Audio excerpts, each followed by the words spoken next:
Voilà, pour ne pas prolonger, bonjour, bonsoir tout le monde en fait. Tout d'abord, je tiens bien sûr à remercier la Fondation Jan Michalski de m'avoir donné la possibilité de partager avec vous mes passions et de m'avoir donné la possibilité de passer un mois dans ce bel endroit ici qui semble en quelque sorte tiré d'un roman de Raymond Roussel. Oui, parce que c'est un peu surréel. Et voilà, donc je vais vous occuper pendant une heure, peut-être trois quarts d'heure, par Raymond Roussel. Justement, j'ai intitulé ma présentation La vie, le procédé et le peu qu'il en résulte pour un traducteur. Donc, tout d'abord, peut-être pourquoi Roussel. Et eh bien, pendant des années, j'ai travaillé sur des auteurs représentant la littérature dite de transgression, de l'entre-deux-guerres, surtout Georges Bataille, Michel Leiris, Roger Caillois, Antonin Artaud. Après, je me suis tourné plutôt vers des auteurs plus classiques. Donc, j'ai traduit notamment Proust, Sodome et Gomorrhe, La prisonnière. Je suis en train de traduire Le temps retrouvé.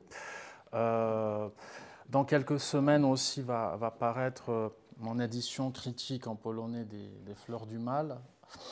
Et donc je me suis dit que Roussel, c'est un peu entre ces deux, entre les deux, c'est-à-dire c'est une sorte de littérature transgressive et en même temps un peu de la littérature classique.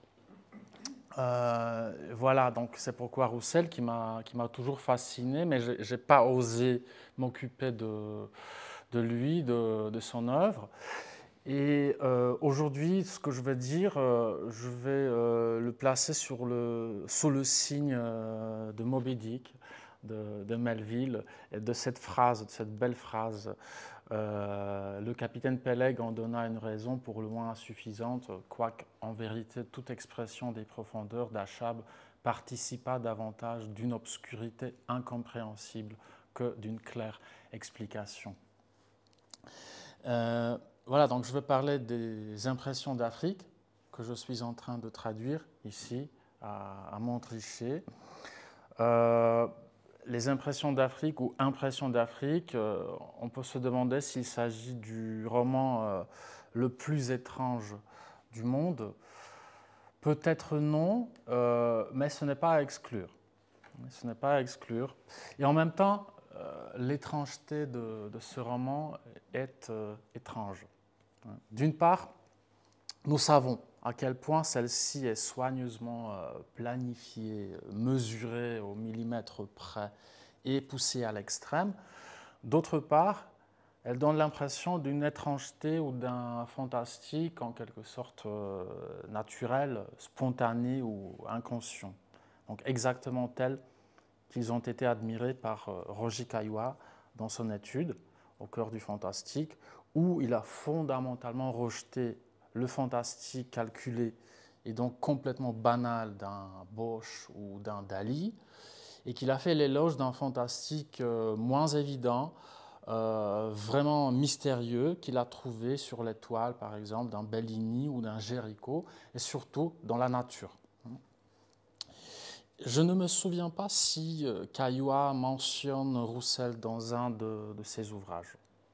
En tant qu'auteur étroitement associé pendant quelques années aux surréalistes, qui furent les premiers à prêter attention aux impressions d'Afrique et à Roussel, et surtout en tant que proche collaborateur de Michel Leiris, à qui Roussel confia dans son testament le soin de sa renommée posthume, il connaissait certainement son œuvre. Seulement qu'il ne pouvait la connaître que lorsqu'on savait déjà qu'elle était soigneusement planifiée et mesurée au millimètre près. En tant que telle, elle ne pouvait pas lui plaire. S'il n'avait pas été dupé par ces faits et s'il s'était plutôt concentré sur les apparences, à mon avis plus intéressantes que le fond et que les faits, il aurait peut-être écrit un essai sur Roussel pareil à celui qu'il a consacré à Jan Potocki. Et c'est... Ok, ça ne marche pas. Voilà.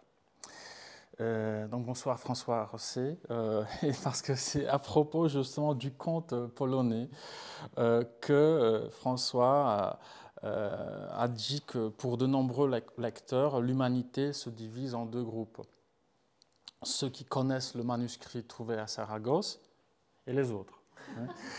Et donc je pense qu'on peut en dire autant de Raymond Roussel, justement.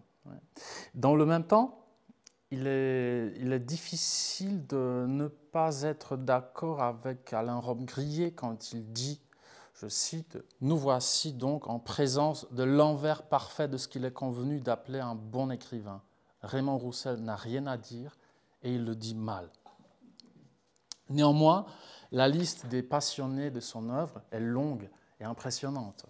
Elle comprend Michel Leiris, Edmond Rostand, Marcel Duchamp, les surréalistes, les pataphysiciens, les membres de l'Oulipo, les représentants du nouveau roman, Michel Foucault, Gilles Deleuze, et j'en passe, et des meilleurs.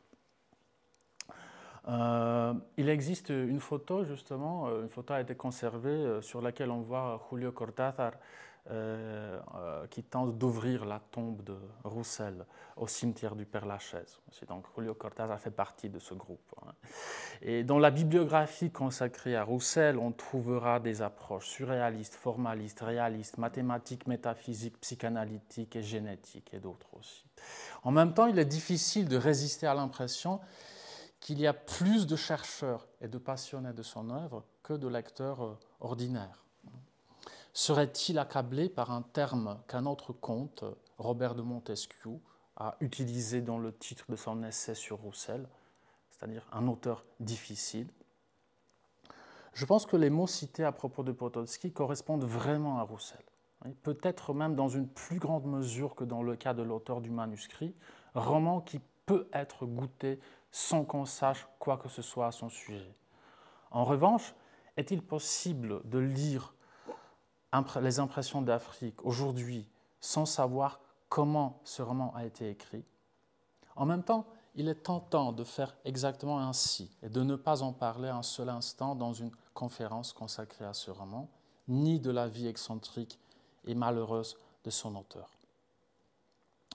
Le livre, quelques faits d'abord, a été publié en feuilleton de juillet à novembre 1909 dans Le Gaulois du dimanche, édition dominicale du quotidien conservateur Le Gaulois, lu par la bourgeoisie aisée à laquelle appartenait la famille de Roussel. Avant même l'achèvement de cette publication en feuilleton, l'auteur a financé la publication du roman aux éditions Le Maire. L'impression de 1100 exemplaires a été achevée le 2 octobre et Roussel a dépensé 2409 francs à cet effet, ajoutant 6689,50 francs pour la publicité dans les magazines. Il faut plus ou moins multiplier par 4 pour avoir la somme en euros d'aujourd'hui. Donc vous pouvez compter, je ne vais pas vous aider. En 6 mois, 187 exemplaires du roman ont été vendus. Roussel a en partie raison quand il écrit, 20 ans plus tard, que le roman passa tout à fait inaperçu dans le journal et quand il est apparu dans la librairie, nul n'y fit attention.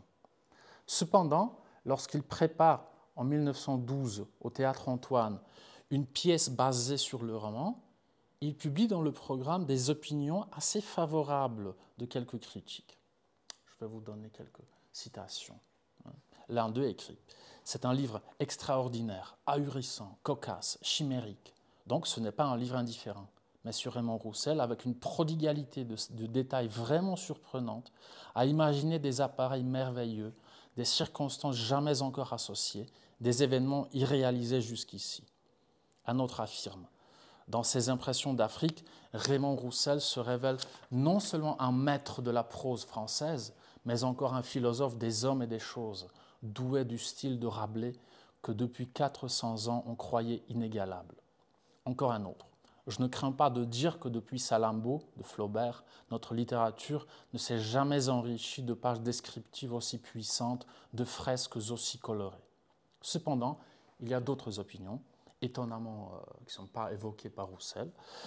Par exemple, pas une fois je n'ai pu saisir l'objet, ni comprendre même en gros de quoi il s'agissait. Il y en a beaucoup vraiment d'opinions de ce type dans la critique. En effet, de quoi s'agit-il? Certes, le roman peut se résumer en quelques phrases, mais un tel résumé ne sera ni un objet, ni ce dont il s'agit. Donc, pour vous résumer ce roman, on commence la lecture et on assiste à une sorte de spectacle, de numéro de cirque, où on voit par exemple un ver de terre jouant de la cithare, ou bien on voit la statue de l'ilote grec qui circule sur des rails en mou de veau, et toutes sortes de numéros de cirque auxquels on ne comprend absolument rien. Et après 200 pages, on trouve une sorte d'explication, c'est-à-dire on trouve une trame narrative où on nous raconte, un narrateur nous raconte qu'il y avait un navire qui allait de Marseille à Buenos Aires et ce navire a fait naufrage près de la côte africaine.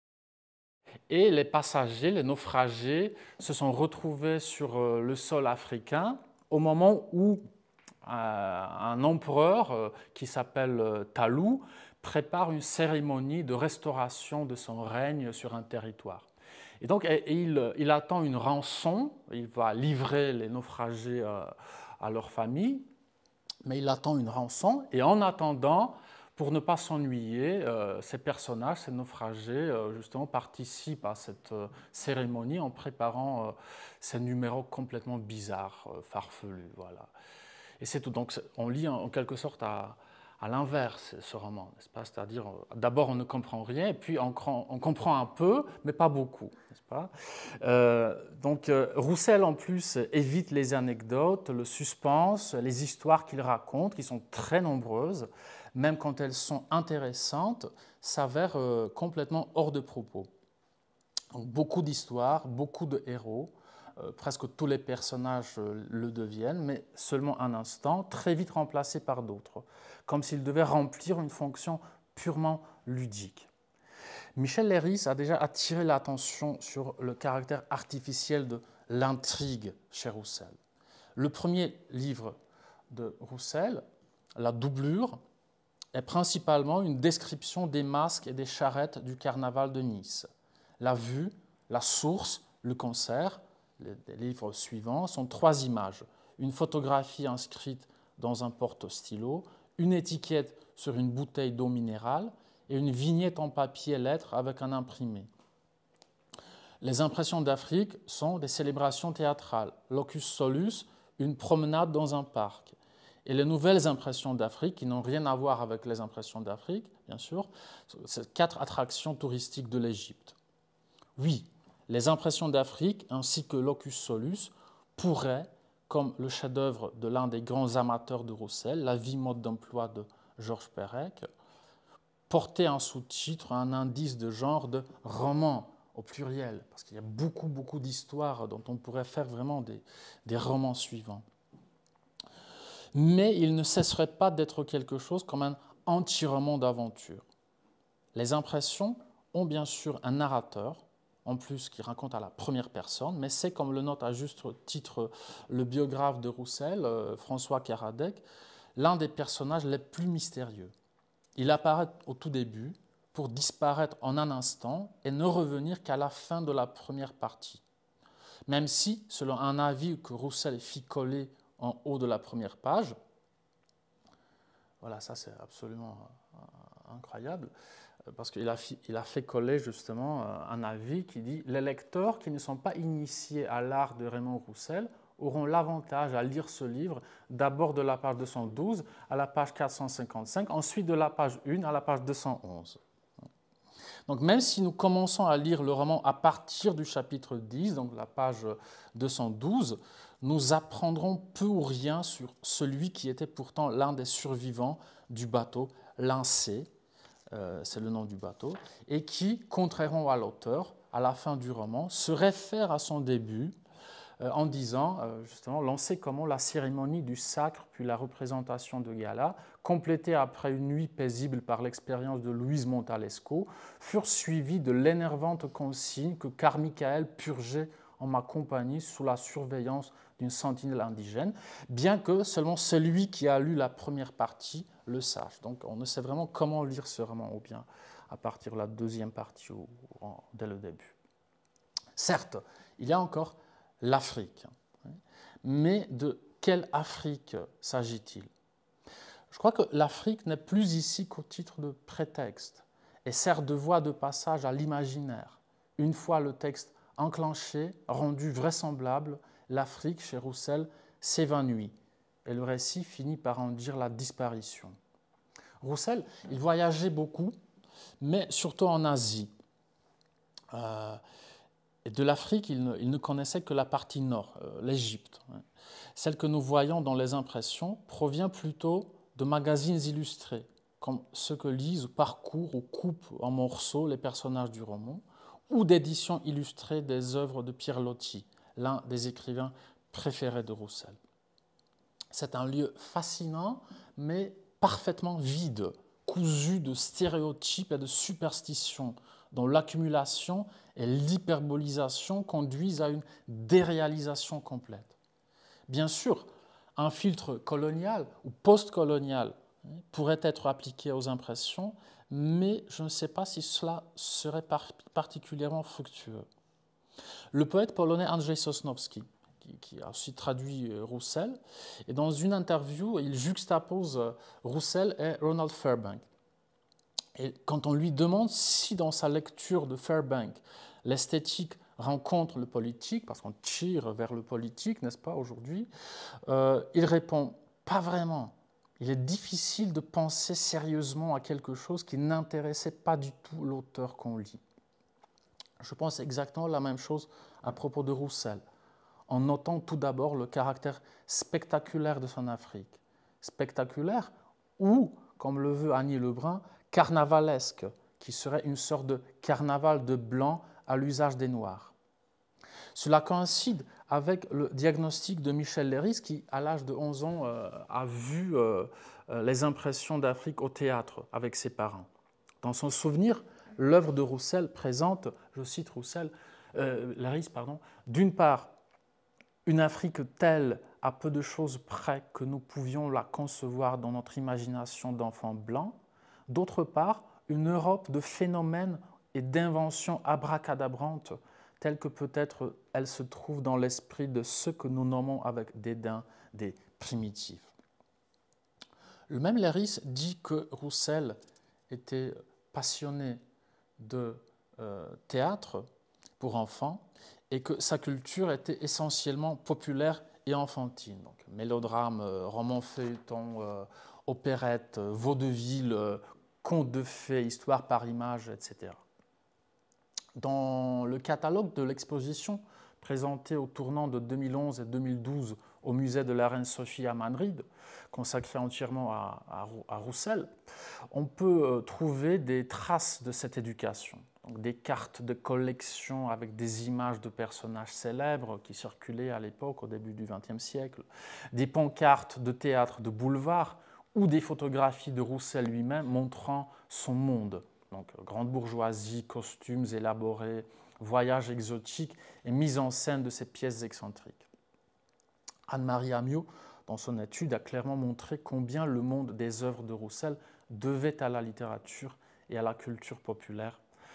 Du modèle de roman policier à l'énigme, au schéma où un savant sauve un groupe de personnages, en passant par des détails tels que les noms de personnages, parfois empruntés directement aux romans d'auteurs tels que Michel Zévaco, Paul Divoye ou Gustave Le Rouge.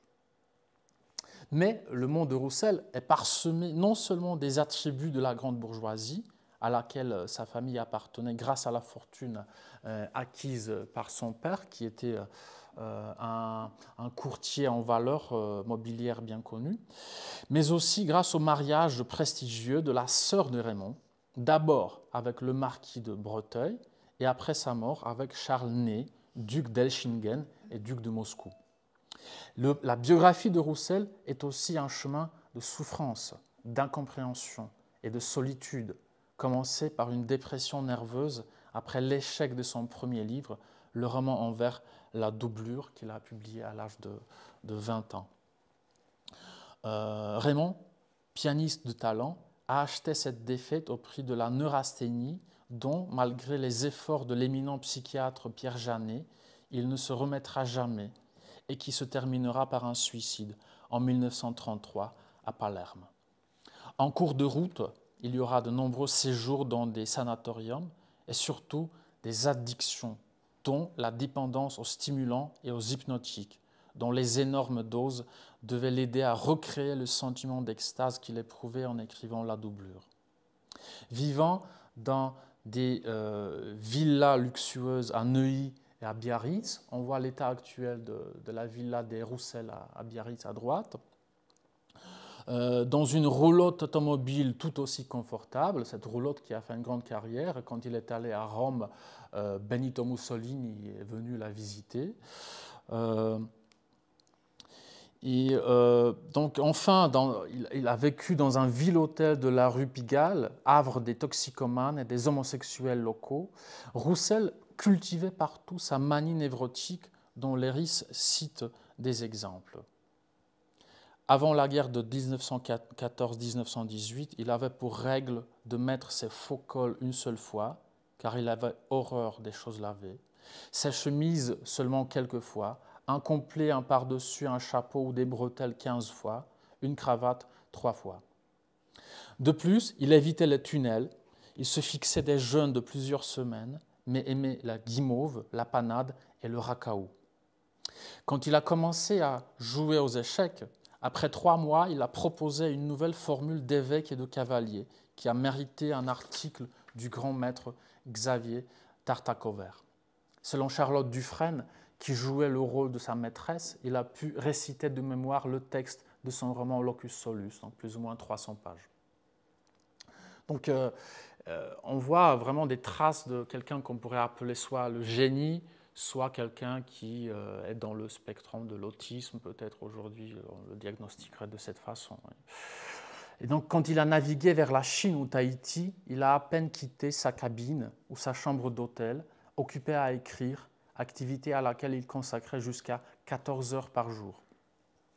Il était sans doute l'un des grands martyrs de la plume, mais plutôt qu'à Flaubert, il ressemble à Proust, avec qui il partage le même milieu social, il était presque du même âge aussi, et le sacrifice de sa propre vie sur l'autel de la littérature, ainsi que, oui, il ressemble aussi à Artaud, qui, comme lui, mènera des luttes dramatiques pour maintenir l'équilibre jusqu'au bout, malgré tout, malgré une grave maladie psychophysique, contre ceux qui taxeraient volontiers leur existence avec un mot, la folie, en précisant peut-être qu'il s'agit d'une folie littéraire.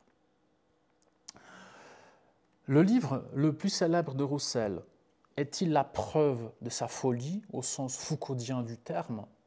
Je ne parle pas des impressions d'Afrique, mais de comment j'ai écrit certains de mes livres, publiés à titre posthume par Michel Léris. Bien qu'il faille plutôt dire que ce n'est pas le livre le plus célèbre de Roussel, mais celui grâce auquel il a acquis une relative renommée.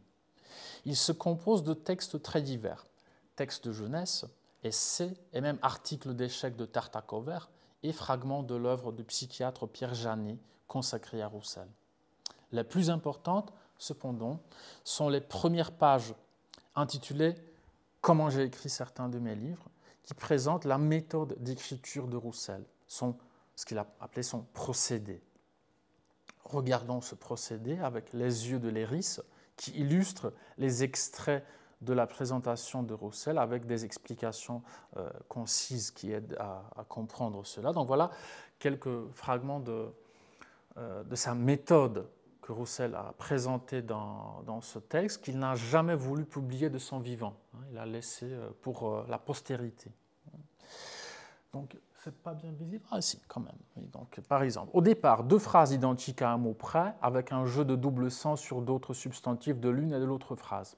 Les 2 phrases trouvées, indique Roussel, il s'agissait d'écrire un conte pouvant commencer par la première et finir par la seconde. Par exemple, les vers, ligne poétique, de la doublure, acteur qui en remplace un autre, dans la pièce, œuvre théâtrale du Forban talon rouge. Et, l'autre phrase, les vers, vermine, de la doublure, étoffe qui double, dans la pièce, morceau cousu, du fort pantalon rouge, base du conte Chiquenaude, publié en 1900 et première œuvre que l'auteur tint pour satisfaisante après la crise de dépression consécutive à l'échec du roman La doublure. Secondo, mot à double sens accouplé à un autre mot à double sens par la préposition à, qui devient l'instrument de l'association de deux éléments absolument hétérogènes, de même que la copule comme est celui de l'association de deux éléments plus ou moins homogènes dans la classique métaphore par analogie. Exemple, palmier, gâteau, arbre, à restauration, restaurant où l'on sert des gâteaux, rétablissement d'une dynastie sur un trône. Couple de mots qui, dans les impressions d'Afrique, a donné le palmier de la place des trophées consacrés à la restauration de la dynastie des Talous. Tertio, phrase quelconque dont je tirais des images en la disloquant, un peu comme s'il se soit agi d'en extraire des dessins de Rébus. Par exemple, Elstern Saint-Place Vendôme, à 13 du Bottier de Roussel, déformé en Elliston Saint-Place Vendôme, ce qui fournit les éléments d'un appareil manipulé par les fils aînés de l'empereur Talou. Il s'ensuit que, contrairement à l'émerveillement des surréalistes qui admiraient le libre jeu de l'imagination débridée de Roussel, ce sont les jeux d'homonymes aléatoires et en même temps profondément réfléchis qui dictent à Roussel, presque phrase par phrase, le contenu de l'histoire, le cours de l'action et tous ces éléments, y compris le titre du roman, que l'on peut lire comme, donc impression d'Afrique, comme impression Afrique, donc à compte d'auteur, hein, ce qui est vrai parce que Roussel a financé la publication de tous ses ouvrages. Dans comment j'ai écrit certains de mes livres, Roussel donne plusieurs dizaines d'exemples de ces expressions avec la préposition « à », qui, bien sûr, n'épuise pas le répertoire des miracles abondants dans les impressions d'Afrique, mais qui donne une idée de ce qui se trouve sous la doublure du roman ou de ce que la voix de la doublure souffle au lecteur. Il y a des chercheurs qui ont consacré leur vie à la recherche d'autres, bien sûr, exemples de ces paires d'homonymes. Jean Ferry, par exemple, un auteur particulièrement actif dans les années 50, il en a trouvé quelques-uns, en fait, pendant plusieurs années. Et voilà, donc, voyons quelques paires des homonymes comme métier à aube, métier profession à aube aurore. J'ai pensé à un métier, dit Roussel, qui force à se lever de grand matin, ce qui donne métier à tisser à aube, palette de roues hydrauliques, d'où le métier à tisser installé sur le Thèse, c'est la rivière qui passe près du royaume de Talou. Suède, pays, à capitale, ville, ce qui donne Suède, gant de Suède, à capitale, lettre, d'où le gant de Gismet, où se trouve marquée une lettre. Mousse, jeune marin, à avant d'un navire, ce qui donne mousse végétale, à avant, religion, d'où le lit de mousse où Nina dort pendant la première nuit de l'Avent. Ou guitare, titre d'une poésie de Victor Hugo, le poète préféré de Roussel, à vers, poésie, ce qui donne guitare, instrument que j'ai remplacé par sitar, on ne sait pas pourquoi. À vers de terre, d'où le vers de Shkariowski, c'est un personnage du roman. Bien sûr, la méthode elle-même n'est pas particulièrement novatrice. Elle s'appuie sur un principe de base du langage, à savoir qu'un même signifiant, ce qu'on appelle en linguistique signifiant, peut correspondre à différents signifiés. Et la plus petite modification, celle d'une lettre ou d'un phonème, crée un sens complètement nouveau. Il faut bien sûr dire que le français se prête parfaitement à ce jeu. Ce n'est pas le cas du polonais, par exemple, n'est-ce pas ? Voilà. Et bien sûr, Roussel n'a pas été non plus le premier auteur à utiliser ce potentiel linguistique, bien qu'il soit probablement le premier à l'utiliser de manière aussi cohérente et rigoureuse, ce qui en fait l'absolu et à un certain point le seul principe de son écriture. Il s'agit d'une sorte de renversement de la manière traditionnelle d'utiliser le langage. Généralement, n'est-ce pas, on cherche des mots pour exprimer une pensée. Ici, c'est le contraire. Oui, on cherche des pensées, des histoires, des réalités qui pourront s'adapter aux mots. Donc, ce qui a été considéré comme le plus important jusqu'à présent, c'est-à-dire le contenu d'un texte, ne s'avère être qu'un résultat aléatoire d'un jeu de mots. On se souvient de ce que Harry Matthews a dit à propos de Georges Perec. Je cite, je traduis le texte anglais de Matthews. Je suppose que les procédures difficiles et abstraites convenaient au romancier, à Pérec, car elles poussent le formalisme à l'extrême, créant des méthodes de construction du texte vide, autonome et spontané. Vide, parce qu'elle ne nécessite aucune présupposition du contenu et donc éloigne tout de suite la question de ce qu'il faut dire et comment traiter l'histoire. Autonome, parce qu'elle ne nécessite aucune justification, sauf l'obéissance à leurs propres règles. Spontanée, parce que la simple application des règles permet une génération presque automatique de l'œuvre. Échapper au tourment de la planification créatrice est bien sûr trompeur dans le cas de Roussel. La simple découverte de pertes de noms homonymes nécessitait de nombreuses heures de recherche. En conséquence, le procédé se reproduit en quelque sorte et devient presque omniprésent. Il fait irruption dans les pages de l'œuvre elle-même, qui peut en fait être lue allégoriquement, comme une histoire de la création sur la base d'une procédure établie. Qu'est-ce que les nombreuses machines de Roussel, parce qu'il y en a beaucoup, oui, plein de machines dans son roman, sinon une allégorie du processus mécanique de création, une création vide, autonome, spontanée. Qui sont les inventeurs et les artistes de Roussel, sinon les doubles de l'écrivain lui-même? Prenons cette phrase, par exemple, du roman.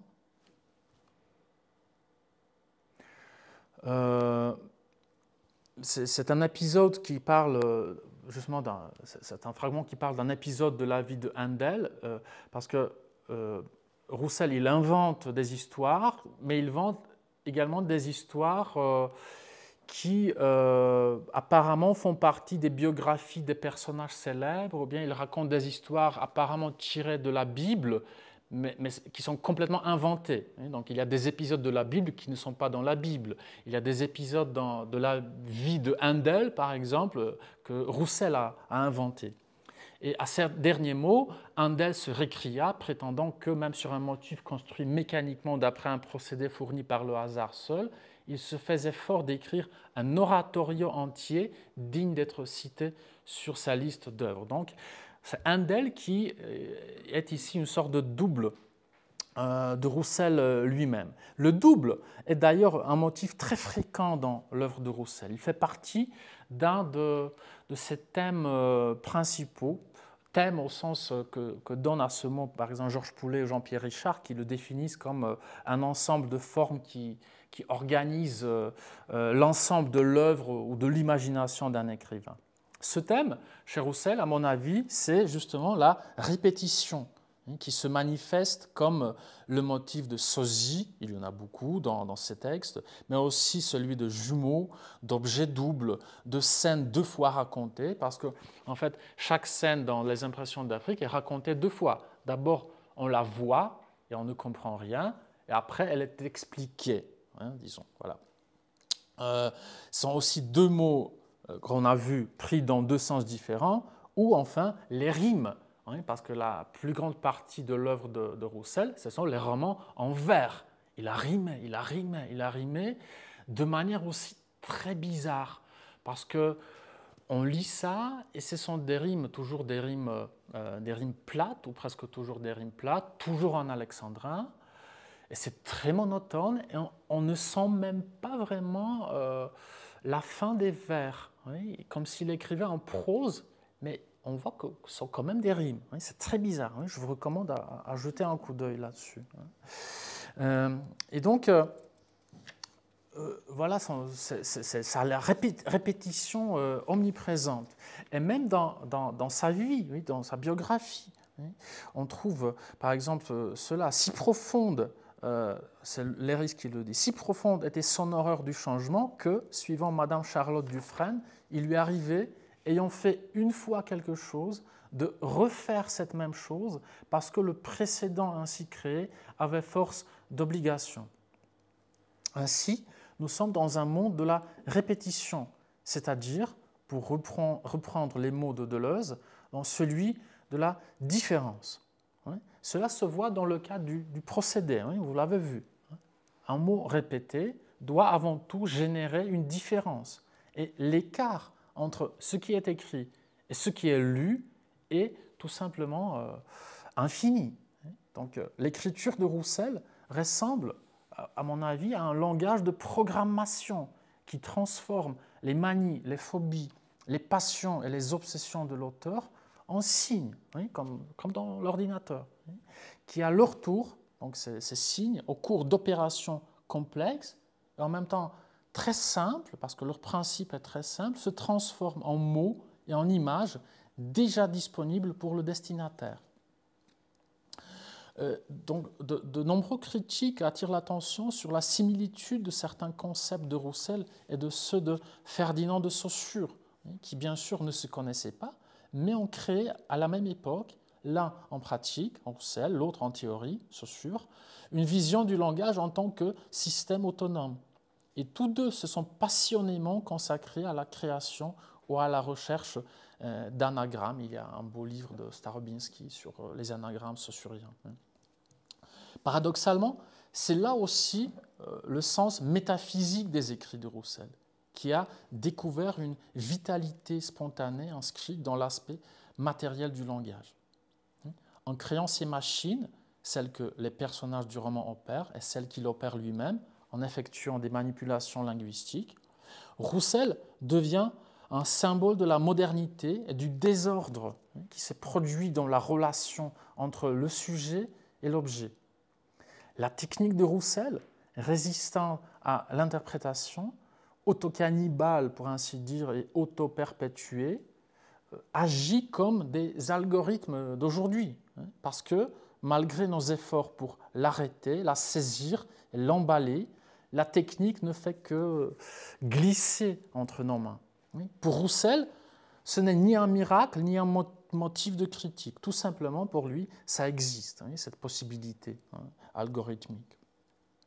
Bien sûr, il ne s'agit pas de faire de Roussel un moderniste ou un précurseur de l'avant-garde.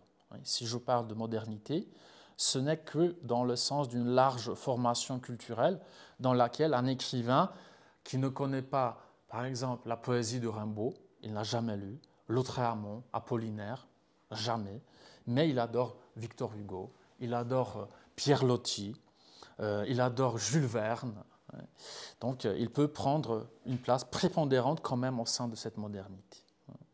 Roussel voulait écrire comme Jules Verne, comme Pierre Loti, mais ce n'est que parce qu'il a échoué que son œuvre a acquis sa renommée posthume et reste toujours ouverte et en même temps résistante à l'interprétation. Et ça me fait penser à cette thèse d'Antoine Compagnon parlant de Proust. Compagnon dit que, en fait, Proust n'a pas réussi à écrire le livre qu'il a voulu vraiment écrire, et c'est grâce à cela, justement, qu'il a créé un chef-d'œuvre. C'est peut-être aussi le cas de Roussel. Donc, à une époque où la poésie symboliste règne encore, au début du XXe siècle, et en même temps où les mouvements d'avant-garde éclosent et prennent de l'ampleur, l'auteur de Locus Solus rejette ces deux voies et, tant en poésie qu'en prose, trouve la sienne, fondée sur le principe qui pratiquement le voue à l'échec, celui de la pure descriptivité. Cependant, alors que ce principe pouvait être mis en œuvre tout à fait librement dans les poèmes descriptifs, donc la source, le concert, la vue, donc parce qu'il était lié à la rime et à l'alexandrin, donc ça fonctionnait comme ça, doucement. Dans les romans, quand même, il faut créer une histoire, il faut raconter, il faut donner un narrateur, des personnages, des lieux, n'est-ce pas ? Et donc, il était nécessaire de créer ces lieux et ces personnages, donc de leur donner des noms. Et voilà, vous voyez ici les noms propres qui apparaissent dans les impressions d'Afrique. Ponukele, Drelschkaf, O, Beulifrouen, Vor. Certains sont inventés ou trouvés dans un atlas. Il y a une vallée d'eau dans les Pyrénées. Certains sont tissés à partir de stéréotypes sonores. Ponukele, on dit Ponukele, oui, ça fait africain, bien sûr. Ou complètement incompatibles avec les réalités africaines. Drelschkaf, Ça ne s'appelle pas comme ça en Afrique, n'est-ce pas? Drelchkaf, un pays. Non, et ainsi que les noms des personnages, Czerwonenkov, la biodière mésoniale, Luxo, Bex, Adinolfa, Shkariowski, Wirligig, Boucharessa. C'est comme si l'auteur ne voulait pas que nous croyions en ce monde. En même temps, dans les notes de Léris, on trouve la phrase suivante. Les noms de ces personnages, il mettait souvent 3 heures à les trouver. Les manuscrits de Roussel, qu'on a découverts assez récemment, il y a une quinzaine d'années, déjà connus aujourd'hui, montrent que l'écrivain cherchait en fait un système de noms qui rappelle ce qui est arrivé avec les noms propres chez Proust. Il est partout, Proust. Ceux-ci ont changé dans les versions ultérieures du texte, ont disparu et sont revenus pour finalement se cristalliser dans un arrangement final. Et c'est lui seul qui a permis de créer À la recherche du temps perdu. Chez Roussel, les noms se déplacent d'un texte à l'autre, et bien qu'ils ne fassent pas l'objet d'une réflexion comme dans les étymologies du professeur Brichot dans Sodome et Gomorrhe, ou, pour me référer de nouveau à un autre auteur apparenté, comme dans l'Héliogabale d'Artaud, leur juxtaposition véritablement carnavalesque génère un effet non moins puissant. À côté des noms propres, la grammaire, oui, parce que je m'approche plutôt rapidement justement de ce que je fais, donc de ma traduction, donc les noms propres, mais surtout la grammaire. Il n'est pas surprenant que la lecture de Roussel soit un exercice engageant pour un grammairien qui est constamment étonné, ravi et agacé par la constance inlassable et maniaque avec laquelle cet auteur utilise certaines formes stylistiquement marquées. En effet, après avoir lu son roman, on voudrait paraphraser Proust, bien sûr, parlant de Flaubert, et dire que Roussel, par l'usage entièrement nouveau et personnel qu'il a fait du passif, du gérondif, de l'adjectif certain, de la proposition subordonnée relative adjective et de l'absence de conjonction logique, a renouvelé presque autant notre vision des choses que Kant avec ses catégories, les théories de la connaissance et de la réalité du monde extérieur. Dans son étude sur le style de Roussel, Hermès Salceda avance la thèse selon laquelle l'auteur de Locus Solus est parvenu à sa façon à réaliser le projet flaubertien du livre qui ne tiendrait que par son style. Si cela est vrai, alors la chose la plus importante dans cette phrase est probablement à sa façon. Quel est ce style Roussel, comme l'appelle le traducteur espagnol de son œuvre? Il semble que l'une de ses principales caractéristiques soit la monotonie. Tous les éléments énumérés dans la paraphrase de l'opinion de Proust sur Flaubert y contribuent. Ainsi, par exemple, la multiplicité du passif, qui en polonais est découragé dans tous les manuels d'écriture. Il faut éviter le passif en polonais, alors que chez Roussel, il est omniprésent. Donc, il faut faire en sorte que ça marche quand même. Ensuite, le fait de commencer de nombreuses phrases avec le gérondif, bien que le sens y suggère plutôt l'emploi de l'infinitif du passé, qui serait d'ailleurs aussi monotone et encore plus complexe et difficile à rendre. Puis, l'utilisation étrange du mot « certain », où l'on s'attendrait à un article défini. Au lieu de dire « un navire », il dit « certains navires ». Voilà. L'absence de conjonction logique aussi, ce qui n'est pas normal en français, qui abstrait les phrases individuelles et donne lieu à un étrange sentiment de mystère. Enfin, des constructions syntaxiques monotones dont la plus couramment utilisée est probablement celle-ci. Je vous donne ici des exemples. Lorsqu'enfin l'acte mensonger fut recopié jusqu'au dernier signe, Rao, se relevant, ordonna aux esclaves de lâcher Mossem, qui, pris de convulsions terribles, expira sous nos yeux, terrassé par un long supplice. D'un geste large, Louise allongea son bras comme pour lancer l'oiseau, qui, prenant son vol, vint s'abattre sur le sable devant la statue de Lilotte. À son tour, le bouton de cuivre, deviné derrière le drap bleu, attira jusqu'à lui un troisième cylindre qui, lestement coiffé d'étanchium, alla rejoindre le premier et le second, etc. etc. Et ça va comme ça. Tout aussi monotones sont les moyens que Roussel utilise pour éviter la monotonie, principalement l'utilisation des synonymes. Par exemple, quand il parle de Seikor, un jeune africain, on peut être sûr que d'abord, il parlera de Seikor, ensuite apparaîtra le jeune homme noir, et ensuite le jeune nègre. Et enfin, nous reviendrons au nom propre. Ajoutons à cela l'impression de redondance que donnent certaines phrases qui terminent par exemple les paragraphes ou les chapitres. Par exemple, l'oiseau rappelé vint se poser sur l'épaule de son maître qui, suivi de Guirize, vous connaissez déjà la construction syntaxique, rentra dans son laboratoire. Ça n'apporte rien, cette phrase. Leur cortège, guidé par le Hongrois, disparut bientôt derrière la bourse. Et donc, ces équivalents en fait, de didascalie théâtrale, juxtaposés à des constructions syntaxiques uniformes et à une synonymie de base, peuvent en effet donner l'illusion dont parlent beaucoup de critiques, à savoir que le style de Roussel est simple, plat et mécanique. C'est comme si l'auteur transférait à son écriture sa façon de jouer du piano. En effet, sur les diplômes de ces concours de piano, on trouve des mentions on parle par exemple de l'excellent mécanisme de jeu de Roussel du piano et de sa belle simplicité du jeu, exactement comme dans son écriture.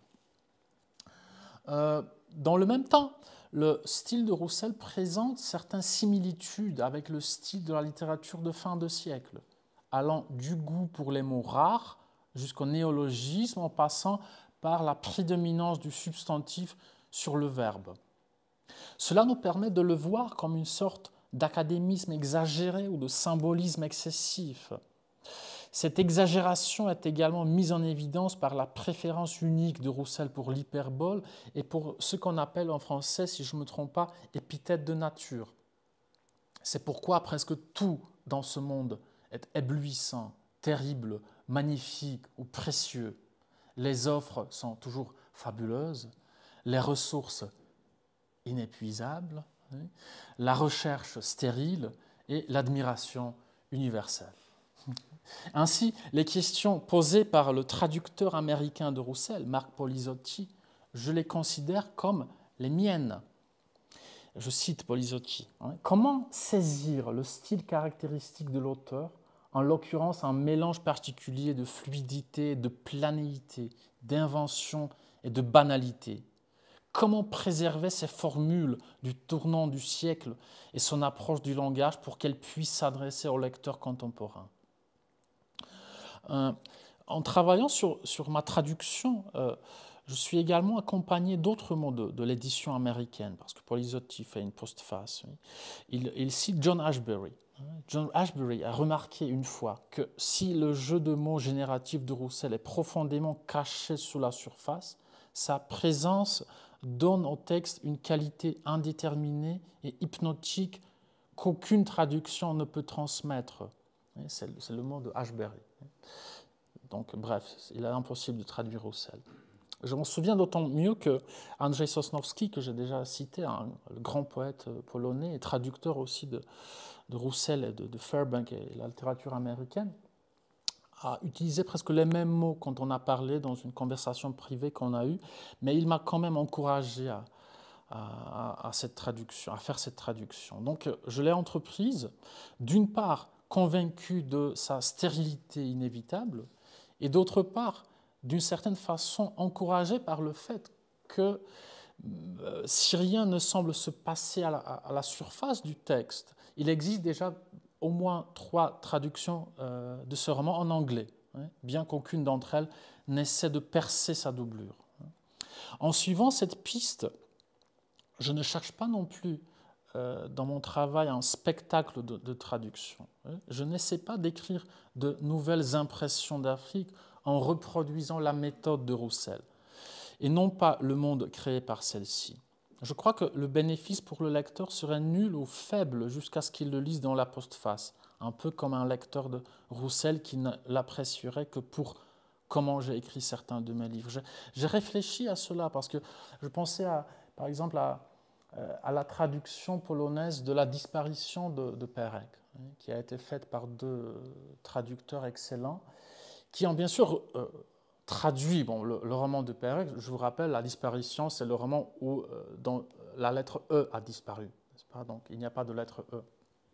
Et donc ils l'ont traduit, c'est un coup de génie en fait, mais en même temps ils ont un peu changé le monde dont parle Perec, parce que la lettre E, c'est la 5e lettre de l'alphabet français, ce qui n'est pas le cas pour le polonais, et puis d'autres contraintes qui ne vont pas pour la langue polonaise. Et donc les traducteurs se sont dit qu'ils vont quand même transformer le monde créé par Perec en fonction de la place de la lettre E dans le polonais, n'est-ce pas?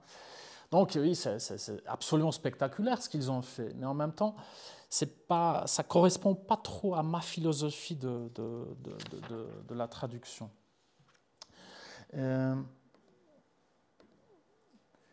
Donc, voilà, c'est une citation de Polizotti. Et donc, les enjeux, à mon avis, sont ailleurs. Donc, le souci fondamental, non pas une contrainte, un principe, mais justement un souci, consiste pour moi à ne pas chercher les mots plus intéressants, à ne pas chercher un effet stylistique, et en même temps le chercher en prenant soin de perdre le moins possible de la monotonie syntaxique et lexicale de Roussel. Donc, il me faut me débarrasser de la volonté instinctive pour chaque traducteur de chercher des synonymes, de chercher des mots intéressants, n'est-ce pas? Pour des mots, des synonymes pour des mots tels que terrible, merveilleux, magnifique, qui se répètent sans cesse chez Roussel. Et non, je dis wspaniałe, cudowne, straszne, straszliwe. Voilà.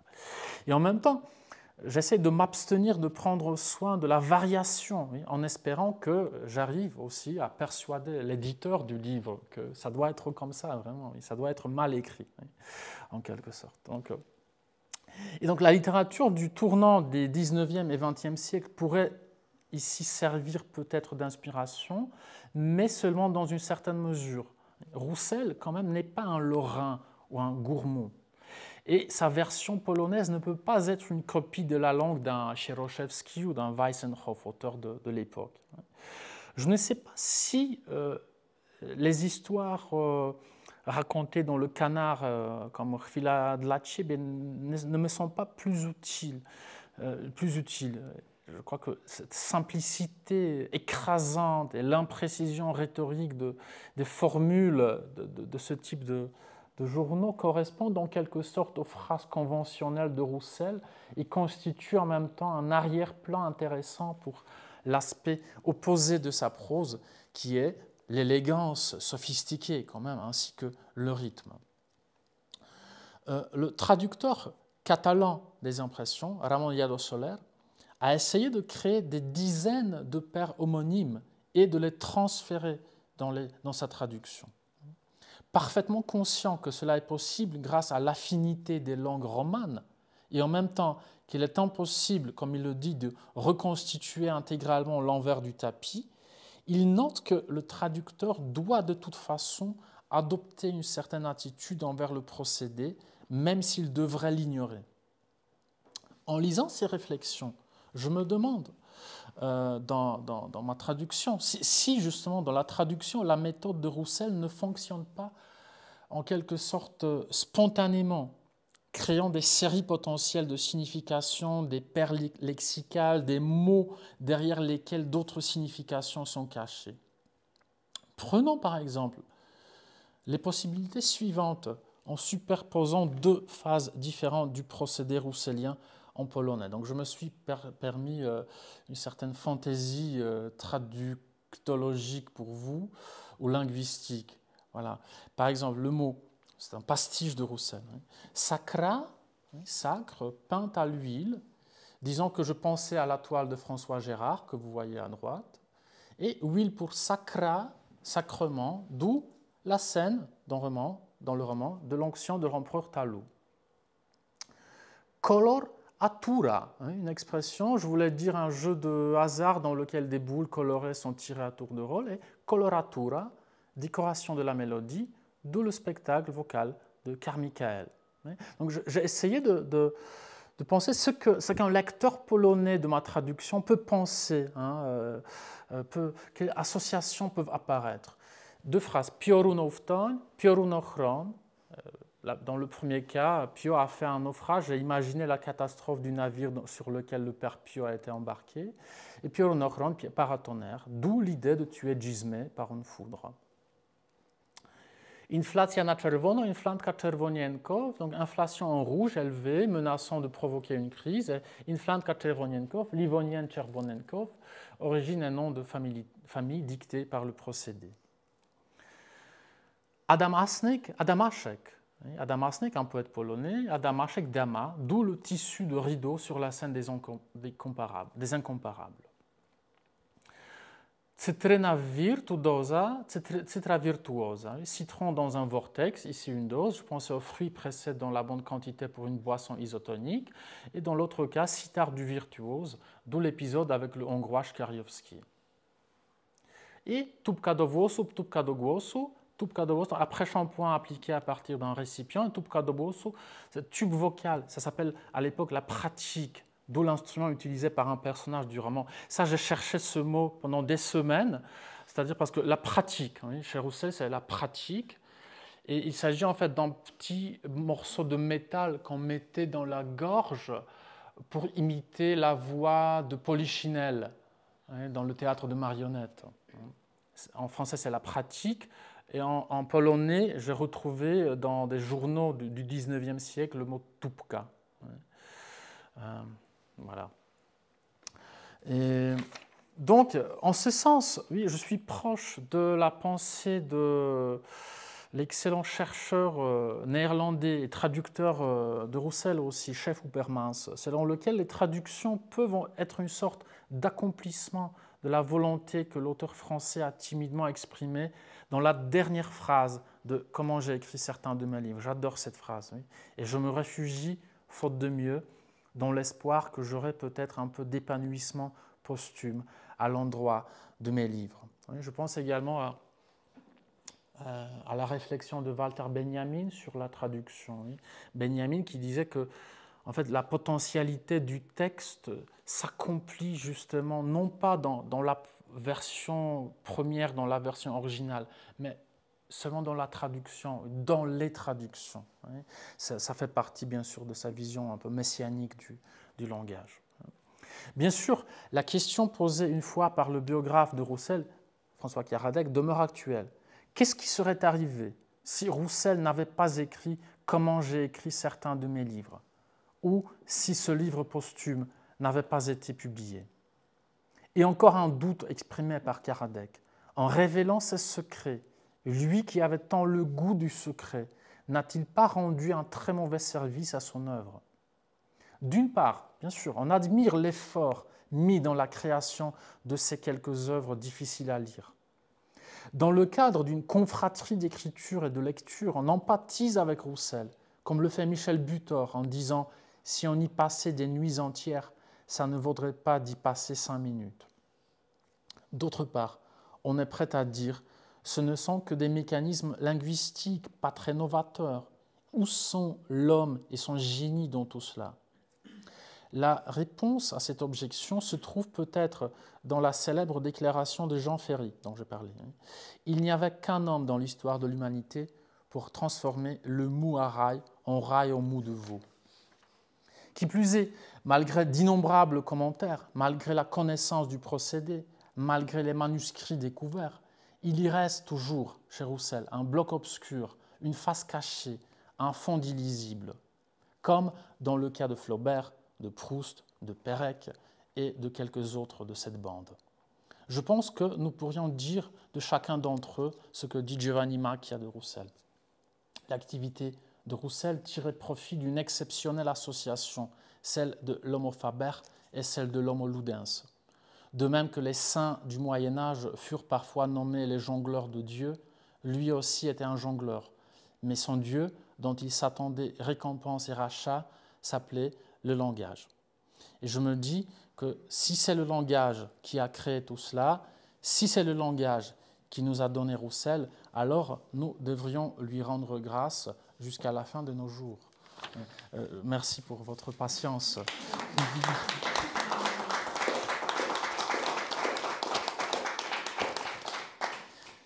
Et si vous avez des questions, bien sûr, mais ça fait déjà trop long. En fait. Moi, j'en aurais une pour le coup.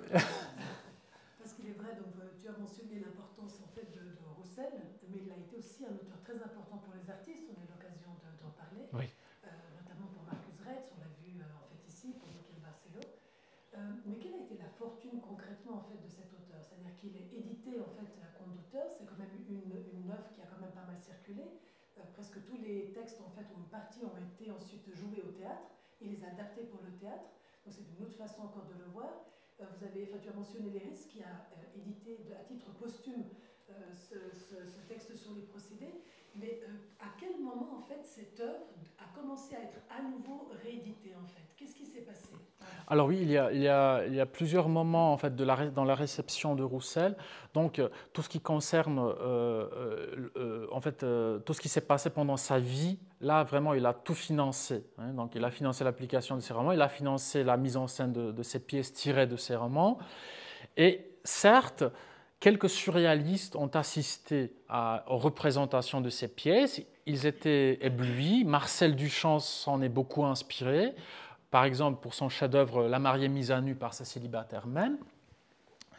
Mais, disons, donc Breton inclut Roussel dans son anthologie de l'humour noir, mais c'est tout, hein, du vivant de l'auteur. Et Léris, qui est justement héritier testamentaire littéraire de son œuvre, là, il découvre comment j'ai écrit certains de mes livres, et 2 ans après sa mort, il publie ce texte.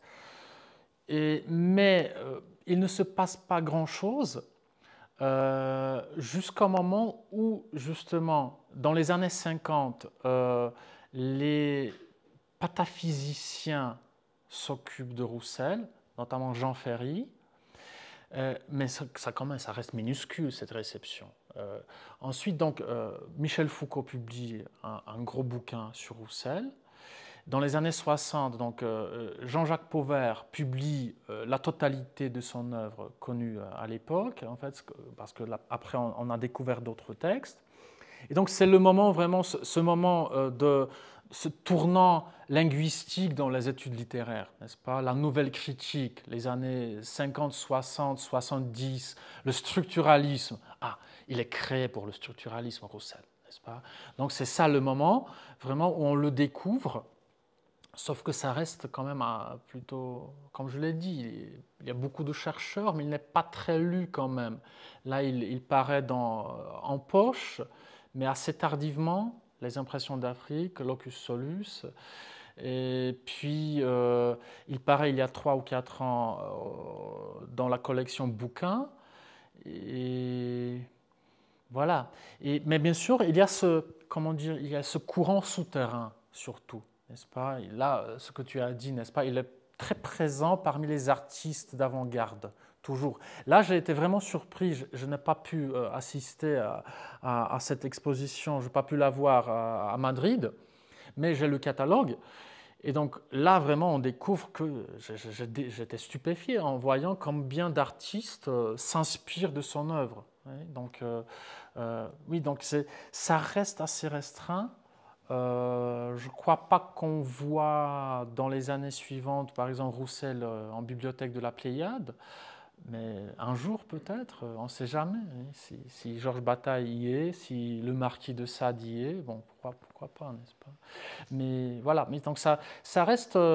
Oui, il fait partie des écrivains qu'on appelle parfois, je déteste cette appellation, mais des écrivains cultes, n'est-ce pas? Mais voilà, oui, ça correspond plus ou moins à son statut, n'est-ce pas? Souterrain, pas très connu, mais en même temps très influent, je dirais. Oui, ça dit quelque chose, cette exposition à Hagia Sophia N'est-ce qui pas? Oui. consacre assez peu de projets à la littérature. Oui. Et j'étais tout étonnée, puisque c'est toi qui m'en as parlé, que cette exposition Oui. ait lieu dans un lieu comme le Hagia N'est-ce pas? Sophia, Oui. par Oui. exemple. Oui. Donc ça dit quelque chose de la place, effectivement, qu'il occupe. Oui. Ouais. Oui. Merci beaucoup, en tout cas, c'était passionnant. Merci. Oui, François. Oui, moi j'aurais une question sur les attentes qui sont les tiennes et surtout celles de l'éditeur en Pologne concernant la réception de ce train d'être traduit. Et au fond, sur quel ordre de réalité littéraire, de pratique littéraire, d'attente littéraire dans le public polonais, un éditeur va pouvoir s'appuyer pour accepter de publier une traduction d'un texte intraduisible et d'un auteur qui lui-même est plus souvent admiré que profondément lu. Parce que c'est aussi un peu le sort de Roussel. Oui, ouais, tout à fait. Là, tu ouvres un sujet, un débat vraiment sur le champ littéraire d'aujourd'hui, en fait. Et... Excuse-moi, mais c'est admirable qu'un éditeur, qui soit polonais ou finlandais ou catalan, accepte oui, oui. une traduction. Oui, alors, oui, cet éditeur, c'est les éditions Officine, hein, qui publient depuis un certain temps, qui se concentrent sur des écrivains plutôt classiques. Oui, c'est lui aussi qui a lancé ce projet de la nouvelle traduction de La Recherche du temps perdu. Et donc, voilà, donc lui, il sait bien que la réception sera limitée. En fait, il ne cherche pas un grand public, bien sûr, mais bien sûr, donc c'est très complexe. Mais bien sûr, ça nécessite toujours des subventions, ce type de projet, des subventions d'État, bien sûr. Et puis, là, c'est plus personnel, mais cet éditeur a une sorte de dette envers moi. Pas dette financière, que ça soit clair, mais une dette parce que justement c'est à cause de Proust, parce que je suis impliqué dans ce projet, mais au début j'allais traduire uniquement le 4e volume, donc Sodome et Gomorrhe. Et puis il y avait un problème avec la traductrice de La Prisonnière, donc il m'a demandé est-ce que tu pourrais peut-être... voilà, j'ai dit ok. Et puis le traducteur du Temps retrouvé s'est désisté.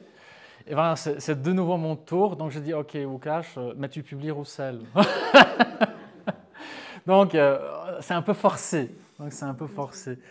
Mais oui, à mon avis, franchement, il n'y a pas vraiment de place pour ce type de texte aujourd'hui. Et en même temps, je ne sais pas, mais je dirais qu'il y a quelque chose dans Roussel qui peut capter l'attention du public d'aujourd'hui. C'est quand même très bizarre, très étrange, c'est très spectaculaire, ça a des apparences complètement folles. Donc je crois qu'il serait possible de faire quelque chose avec Roussel. Et mais je ne sais pas, je ne suis pas du tout spécialiste, je déteste le champ littéraire contemporain.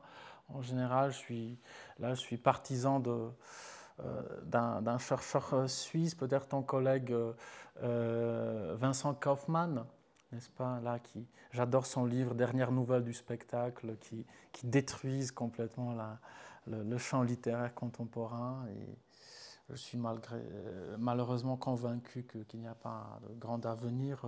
C'est vraiment osé d'en parler ici, n'est-ce pas? On travaille tous dans le livre, n'est-ce pas, dans la littérature. Et voilà. Et en même temps, oui, je l'ai fait exprès, c'est-à-dire j'ai parlé de ce langage de programmation et j'ai cité, j'adore cette phrase de Butor. Oui, si on y passait des nuits entières, ça ne vaudrait pas d'y passer 5 minutes. Parce que je crois que c'est la phrase clé de la situation qu'on a aujourd'hui avec l'intelligence artificielle qui fait tout en 1 seconde, n'est-ce pas? Et donc pour moi, ça ne vaut pas la peine de le voir, n'est-ce pas, ce qui est créé par l'intelligence artificielle. J'ai vraiment besoin anthropologique, n'est-ce pas, de savoir que l'auteur a passé des années, n'est-ce pas, à un texte. Ça fait quelque chose.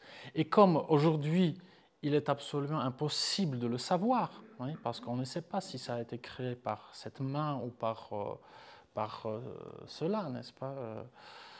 Voilà, donc je crois que c'est une chance pour l'histoire littéraire, n'est-ce pas?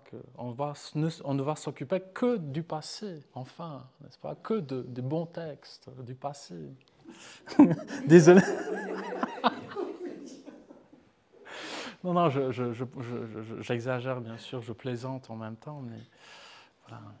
Quelle est la part de la poésie dans le texte, dans l'œuvre? Parce que vous avez parlé d'Alexandrin, Oui. quand même aussi particulier qu'il ait voulu intégrer ça. Oui, c'est-à-dire que je ne sais pas si on peut parler de poésie en général, parce que La Doublure, par exemple, et d'autres textes sont des romans en vers. C'est quoi comme forme, en fait, un roman en vers, n'est-ce pas?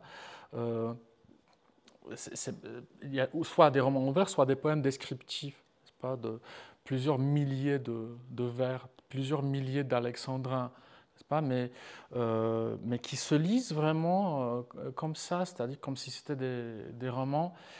Et je ne sais pas, il avait certainement une capacité vraiment particulière de créer de faire des rimes, de rimer, de faire des alexandrins. On a l'impression que vraiment, parce que lui, je parlais de ce sentiment d'échec après la publication de La Doublure. Il faut peut-être que j'explique cela, parce que là, il a 18 ans, 19 ans quand il écrit La Doublure, son roman en vers. Et là, on a des témoignages justement de son psychiatre Pierre Janet, qui raconte que Roussel, quand il s'est trouvé chez lui, raconte justement ce moment où il écrit La Doublure et il dit « Je sentais la gloire autour de moi. Il y avait une lumière tellement éblouissante que j'ai dû fermer les rideaux parce que sinon la lumière aurait ébloui le monde entier, en fait, la Chine. » Oui. Et donc là, je me sentais comme Wagner écrivant Tannhäuser. Il se compare à Napoléon Bonaparte. Oui. Et donc il fait publier son roman et il s'attend à ce que justement tout le monde s'incline. Et il sort dans la rue, il regarde les journaux, et il n'y a rien, ou bien des critiques mitigées, pour ne pas dire plus, n'est-ce pas? Et donc là, il a vraiment une crise nerveuse terrible. Un médecin que sa mère appelle dit que ça peut être la rougeole parce que ça se reflète sur sa peau, vraiment, n'est-ce pas? Et donc là, il tombe dans une dépression très, très grave. Oui, et donc là, il se sentait vraiment un génie, n'est-ce pas? Mais quand on le lit, quand on lit aussi ses vers, on se dit que vraiment, c'est exceptionnel. C'est pas n'importe quel type de texte. Qu'on a affaire à un homme qui avait des capacités exceptionnelles, oui, qui dépassent, je dirais, voilà, les possibilités d'un humain ordinaire, n'est-ce pas? Et donc, et en même temps, c'est ennuyeux. C'est pas vraiment les nouvelles impressions d'Afrique. Ces 4 poèmes descriptifs très longs où il se passe presque rien, et voilà, une écriture assez plate, et si ce n'est cette justement admiration pour la rime et l'alexandrin, cette souplesse, cette facilité, je ne sais pas, il n'y a pas grand-chose. Et en même temps, c'est assez pervers ce qu'il raconte. Oui. Donc, non, mais je préfère quand même ces romans. Locus Solus, Les Impressions d'Afrique, je crois que ça vaut la peine de les lire. C'est pas tellement ennuyeux que ça, finalement. Des histoires les histoires qu'il raconte sont fascinantes. Sont fascinantes. Oui, c'est comparable à Potocki, manuscrit trouvé à Saragosse, n'est-ce pas? Des petits épisodes racontés par les personnages potockiens, n'est-ce pas? C'est un peu comme chez Roussel.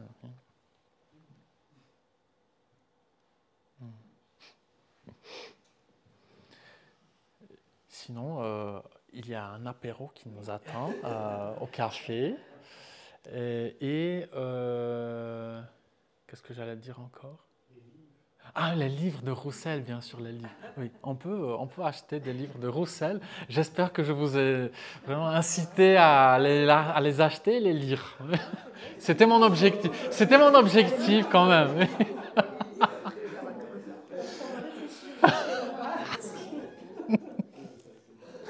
Ok, merci encore une fois. Merci.